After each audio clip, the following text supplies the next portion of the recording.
আল্লাহর নবী বলেন সবচাইতে ছোট জান্নাতের মালিক যে হবে এই দুনিয়ার 10 গুণ, অর্থাৎ এরকম 10টা দুনিয়ার সমান একটা জান্নাতের মালিক হয়ে যাবে, সবচাইতে ছোট জান্নাতের মালিক।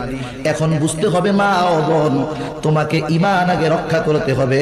ঈমানকে এত সহজে হারানো যাবে না। ঈমান যদি হারায় ফেলো, অল্পতে যদি হুঁশ হারায় ফেলো, জান্নাত হারায় ফেলো। অথচ অতীতে কত মা গেছে, কত বোন গেছে, জীবন দিয়েছে, তবু ঈমান দেয় নাই।